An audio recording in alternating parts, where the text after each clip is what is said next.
What's this dark down here? Well, that's just where people think, so we're live right now. No. And I can zoom. I think you should zoom, yeah, you can. You try. Nope, never mind.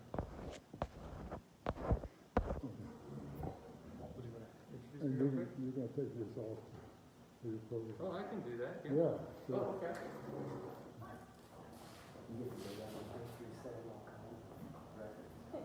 The longest in this Kansas terrible.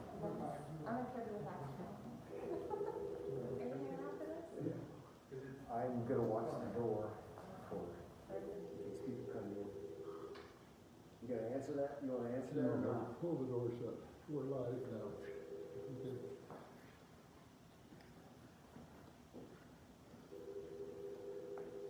Well, welcome to the Filley Art Museum here at Bread.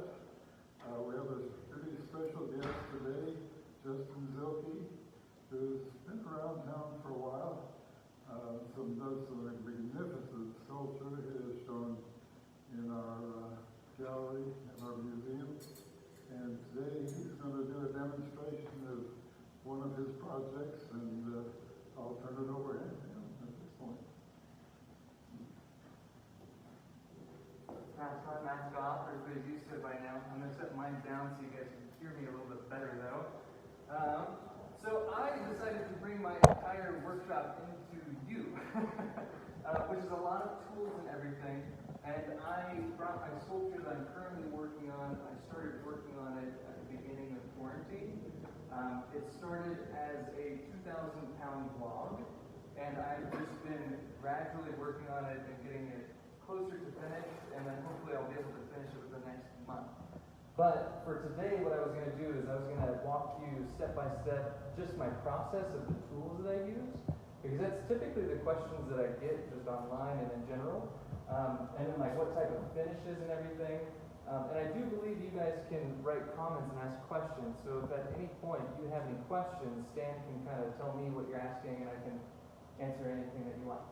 But, so, started off, well, actually I'll start with a little bit of background about me. So I actually graduated from KU with an illustration degree, and then I went to SCAD to get an MFA degree in animation. And it was a really kind of interesting approach to how I got to sculpture, and if you've listened to me talk at the Filley, you probably are familiar with this, because I really like this process that I've come to, or at least how I've clarified how I've become a sculptor. And so in illustration, you kind of learn how to adapt symbols and try to understand how to take two things and combine them into a quick way of communicating something specific, such as a product to a person, in the quickest way and in an emotional and impactful way. And so once I got out of illustration, I went into animation. I started to understand how people can watch a movie and understand how a character's arc throughout that movie will change, and their emotional upcomings or what they're confronted with are presented to them in the storyline, and how that impacts them throughout time. But when I was studying animation, I started to get really interested in the actual process of movement, and how people move, why they move the way that they do, and just body language in itself, rather than what the emotional impact of the character's storyline was or is. And so with sculpture, and in a little bit installation, I kind of view it as both of those. I view it as a viewer's ability to walk through a space and have their own timeline impact the way they want them to.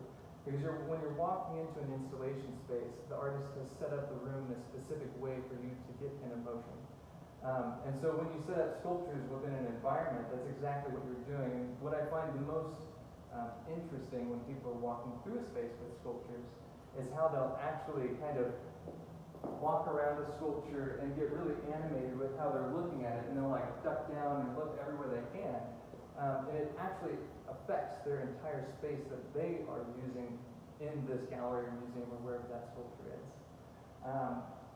And so from after animation, I moved all the way from like digital sculpture into traditional sculpture, which has been predominantly clay up until this point. So the method that I use the most, I suppose, is working with water-based clays. I'll make a silicone mold of it, and then I'll cast it into different materials. But recently I've gotten very interested in just doing wood carving, just because I enjoy the process a little bit. And I'll explain a little bit why as I go through the tools and whatnot. But one of the things, I guess one of the biggest ones, is it's just a bit more, it's easier to clean up and there's less space at the end. Even though it's a really large sculpture, there's not a mold that I have to take care of. I don't have to store the mold. It's just storing the sculpture or selling the sculpture, which is really nice. And the sawdust can be reused for a lot of different purposes. So, from a 2000 log, please imagine this huge tree. That was huge. I mean, it was too large for me to even move it around. I had to have some farmers that were nearby. Thank goodness they came to help me pick this up with their huge tractor, or else I would have never been able to get it off my trailer. I mean, putting it on the trailer in the first place, like, the guy dropped the log on my trailer. I thought my trailer was going to explode, just because the tires, I mean, the actual platform of the trailer about hit the ground. But I'll start off just carving down with a steel chainsaw. And so I actually have gotten really good at digital sculpting, or well, moderately good at digital sculpting. And so what I'll do is I'll do a digital sculpture of what I want it to look like, and then I'll project that onto, with like just a projector, onto the actual tree, and then I'll carve down the silhouette as close as I can from all sides. So I'll do kind of like an orthogonal view of the sculpture to make sure I can at least get it relatively based on proportions, and I can make it look more or less like a human, although it doesn't start to look like a human for quite some time. The next tool that I'll use, which is probably the most amazing one. I hope this is interesting for people because whenever I was starting out, I didn't know what to get, and I didn't know what tools were the most beneficial or the ones that you should get versus like you don't really need them. This one I would say is highly recommended because it takes out 90% of your time. So this is just an angle grinder, but this attachment, it's an attachment called a turbo plane by Arbortech. And it is amazing. So basically what this does is it acts as like a mobile planer. And so when you're going through the surface, you can basically take off, 3 to 4 inches and just make sure that the edge is going to be really smooth so you don't have to sand afterwards. And that's one of the biggest things in the no-nos of a lot of tools that wood carvers use. They don't like to sand afterwards because sanding takes a lot of time, and so this kind of eliminates a lot of that. Actually, most of the work that you see right here, that is all sanded aside from the chisel marks and whatnot. But as you can see, the amount of space I can get down on here, you can't get a lot of detail on these, which Arbortech actually does have a tool which I'm looking into, but I don't have right now. The next tool that I have, which unfortunately kind of wore out on me, is a Dremel 3000. And I think I just blew out the motor on it because I just use it quite a bit. And so with this, you can get a range of different types of, I forget what they're called, like ball arbors. And so you can put those on there and get as detailed as you want onto the figure. And so I do that in areas where my chisels can't reach. So I'll use this. I'll use the Dremel tool in areas such as that, or like I'll use a dovetail saw just to try to get into those areas.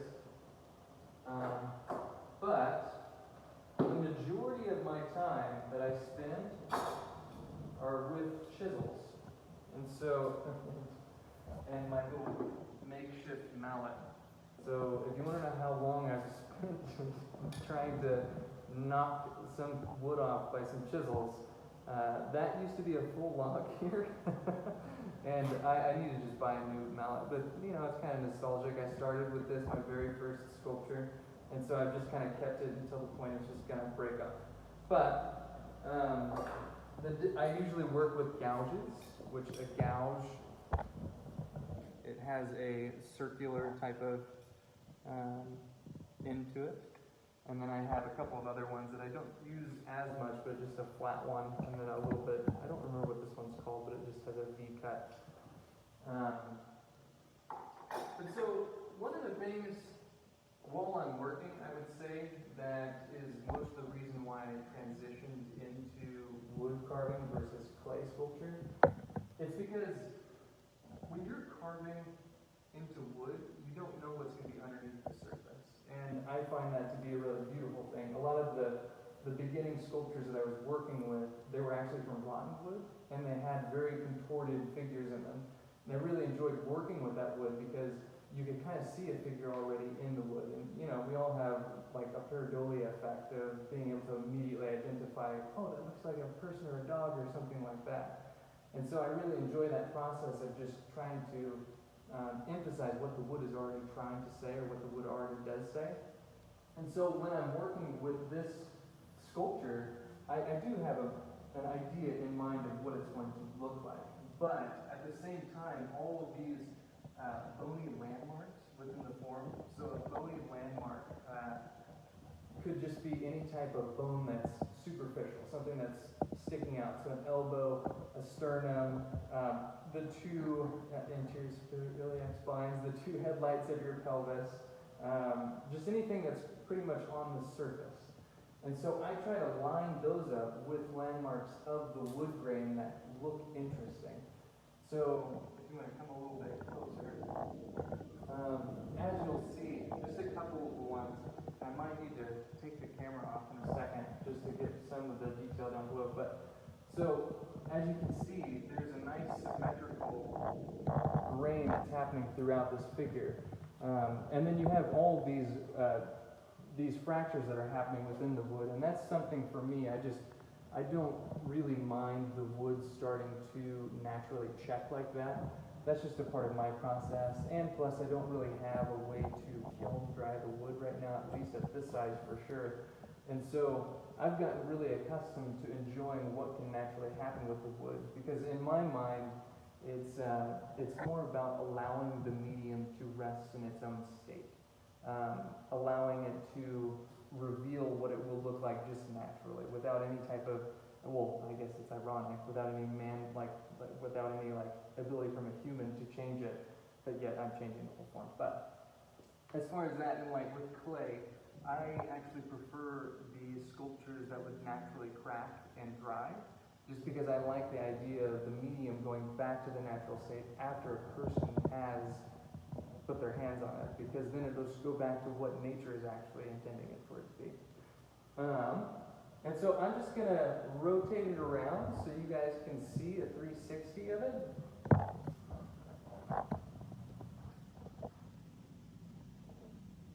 And so right now in the process, what I am doing is I am trying to, I've got the silhouette pretty much carved out.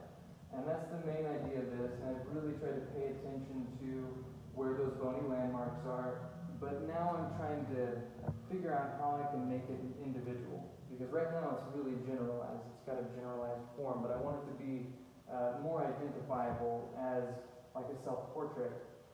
But I want it to have that difference between the bone and the flesh.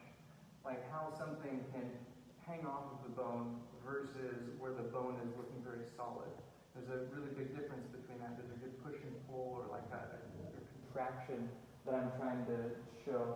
And then also where is the flesh pushing in on itself? Like on the leg, I'll have a hand pushing into the flesh, because I really want to show the malleability of this sculpture.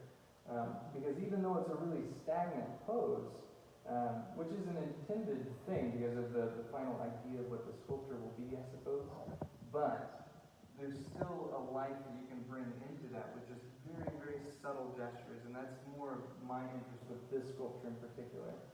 So I'll keep on rotating it.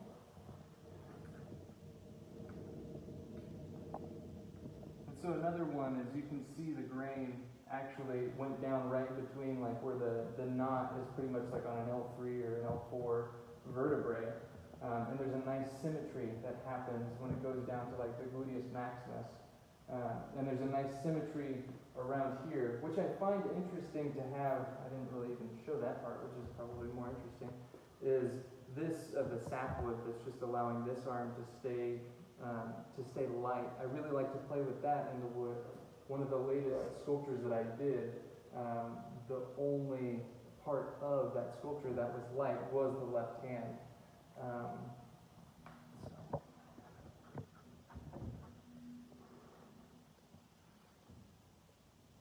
So one thing you'll notice with this form, the difference between making something look naturalistic and kind of like uncanny, which I'm balancing that line right now. It's the way that the form is actually integrating into itself.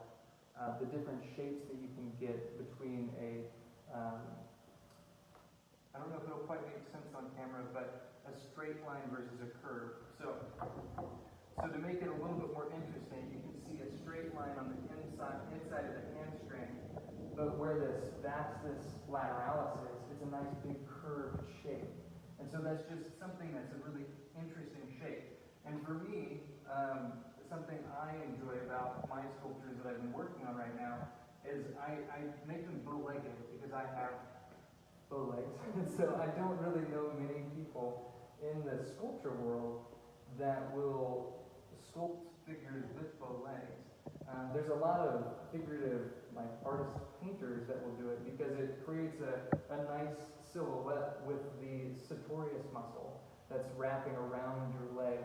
And so I like to emphasize that with the bow legs because it gives a nice emphasis to that. And then I'll show the last side of the sculpture. And so this is the hand that will be putting pressure, putting an indent into the flesh of the leg. And I'll turn it around one more time. Right there. And then I'm going to show you a couple of the books that I use just because some of these books have been profound for me, especially working with the figure. And as I said, as this is a static figure, but being able to make something that feels like a human but still remains static, it's a really difficult thing to do, and it's kind of a challenge that I've been forcing myself to do because it is like one of the hardest things to do to make something look natural when it's standing really still. But in contrast to that, a couple of the books that I hope this is helpful just because these books have kind of changed the way I view everything, not just like drawing figures, but the way that I make paint, the way that I think about applying paint, I would say, is all based on this book right here. So it's called Force by Michael Mattesi. And so what this book does is it basically teaches you how to think of the forms within rhythms and how you can create a rhythm with multiple marks and then how you balance out those rhythms by opposing marks. And that philosophy, I suppose, of just balancing out with as you can see, sawdust is falling from the book. But the idea of balancing out an opposing mark has kind of really finessed my way of thinking with sculptures because I don't really feel like there can ever be a mistake in art because there isn't a perfect form of art. There's no right answer. There's no perfection. There's no ideal. Or according to some there is, but for me, I really think that there is an ongoing emotional battle that you choose to partake in with the emotion you have in the medium that you're working with. And so when you're working on something like this, I really don't think that there's a mistake. Let's say I screw up the arm completely. I didn't really screw it up. I just need to figure out a way to make it or to resolve it in some different way. Which for this one, I hope it doesn't come to that. But it's an idea that I think it's overcoming your own the stunts that you come through and the obstacle of thinking something needs to be perfect when it really doesn't. It's a work of art. And so another one that would be really helpful for anybody that's working with the figure is Anatomy for Sculptors. And so this book, it's great because it uses a lot of 3D models. They'll scan in 3D models and just show what the forms are. And they'll simplify those even further in different areas of the book in order to identify what. Well, here's another one. It'll show it in polygons, and even further, it'll just show it as like a ribbon for like the forearm and how that wraps around. So that's another one for you. And I won't go through all of these because I think I have too many books, but, I don't have too many, but for showing you guys, I probably have too many. And Another one that would be a wonderful one to add to your collection is Goldfinger. This is a really famous one. And so basically, it takes all of the different forms and where the anatomy is, and it'll break it down into multiple images, multiple angles, and it'll show you every muscle and how they overlap on top of one another and where they are in location to the skeleton. Also with their origin insertion points for people that are a little bit more medical oriented. It's a great book. But other than that, I think that is pretty much summing up what I had planned to talk about. If anybody has any questions or anything like that, I'd be happy to answer. And so I'll just kind of hold back for a couple of seconds and just let you guys type, or if anybody has a question in the room, which you don't have to. Two questions actually, Justin. Yeah, what's up? Maybe you mentioned it. What is the wood? Oh, this is black walnut. Yeah, and so it's not the friendliest to carve because it's pretty dense, but as far as like the carving woods, it's not too bad. Like oak is the one that I would be really fearful of starting a sculpture with, but black walnut, it's not too bad. With the turbo plane thing that I was telling you about, that actually takes out the majority of the time when it's, as far as like the toughness of it. And then with chisels, you just have to constantly sharpen them back up. Yeah. Second question, I noticed when you turn it, you got it on, you had to achieve a balance. How did you do that? Well, so that he'll stand. Yeah, and so eventually I'm gonna. This is probably like halfway through of the sculpting process right now, which is mind blowing to me. Like I still have a long ways to go on it, but eventually I'm gonna cut this base off, and so it'll stand purposefully like that. And that's why I've kind of kept that there. It's because I want to know how the figure is going to be balancing that way. And so I've made the figure as far as this S shape goes, you know, that nice shape. I really knew what I wanted that to look like just because I wanted the figure to kind of lean forward a little bit, to be a little bit more on the balls of the feet. But I did know that I was going to be able to kind of twist the ankles the way that I wanted to, and so then I could rebalance how far that twist was actually going to go. I did learn a valuable lesson though, because even though this is here, it's not the most sturdy base, and so one time between you and I, the sculpture fell on its nose, which was great because I actually have a crooked nose, so I was like, it was meant to be. And then one thing that I forgot to mention is the finishes that I like to put on it. I've gotten really into beeswax. I don't really know why. I don't think it's the most long-term option as far as, like, you wouldn't be able to put it outside or something, but beeswax is really just a really natural product, and it actually makes it, what oils will do naturally is they will darken the wood and warm it just slightly, because oil has a yellow tint to it, and so beeswax doesn't have a tint to it. Some of them do, but I use the bleached kind of beeswax. And so it just kind of brings out a nice contrast between the wood, but it doesn't push the hue into a warmer hue, it just stays the same. But other than that, the other brand that I would recommend to everybody is Rubio Monocoat. It is awesome. I really like their product because it's like non-toxic. It's just beautiful for everything. I mean, I use it for like tabletops, diner tables. I use it for my sculptures. It's just a really great product and an awesome company. But yeah. Anybody else have any questions? When you started sculpturing, what material did you start with? Was it wood or was it something else?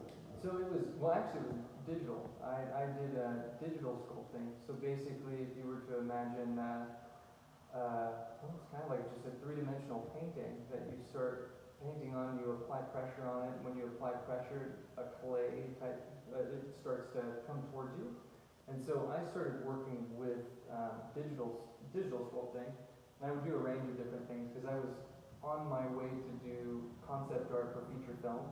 And so it was a lot of like character designs and things like that, like your typical animated characters. And so I got really interested in that. But then I went into clay sculpture. And so I somewhat of an introduction towards working with traditional mediums just based on the digital aspect. But I think I got more interested in like the anatomy part of it, like why people look and move the way that they do. And so I really wanted to get my hands on some clay. And so that was the biggest learning curve, I would say, because it was learning how not only how to make something look relatively human, but also how to make something sturdy on the inside, because you have to build like a really sturdy support on that inside in order to hold up, 400 pounds of clay. So and that was a really fun process because it kind of got me back into the wood shop, like learning how to build some things, and I really enjoyed that process. But then I eventually got into wood, which already has a structure in itself. Yeah. All right. Well, I think that pretty much. One last question. Yeah. Were you expecting to see the lighter wood inside that, or Yeah. was it a surprise? It's always a surprise because I don't really know how deep the sapwood goes. And so originally I really wanted this arm. This arm, I'm going to have to do a couple of things in order to figure out how to make it work because it's pretty tight to the side. And so I'm going to really have to make it feel like it's compressed against the body, almost like uncomfortably close to the body. And I shouldn't have done that, and just a mistake, but the sapwood was coming all the way down this arm, and you could see it kind of looping around, and it gave a really nice action. And so I just, one day, I was working on it, and I kind of forgot that I was going to keep that there, and it disappeared, and I went, oh, okay, well, gotta figure something out. But I do want to work with the sapwood in the future. Like, that is something that I'm cognizant about, and I'm like, I'd like to keep that. But I've been recently getting into cedar wood, which cedar is just like aromatic cedar, so it's very much sapwood and the heartwood just mixed in together. And so I'd really like to work with that and more or less have an abstract surface, because it would take away the individualism, I think, of the figure, just based on all the intricate details of the sapwood. But it would look really interesting, and the silhouettes could be pretty cool to look at. Well, I'd like to thank you for tuning in or watching a little bit later. Totally cool. Feel free to send me questions at any time. I'd be happy to answer. Would you like to sum up at all? All right. Well, I think we're going to sign out. There's a wonderful show here. John Swindler, he's here right now. He'll be here until the end of October. And then we'll have the community show here pretty soon. I don't know the exact date. I think August 8th is the beginning day. All right. Well, thank you so much. Finish.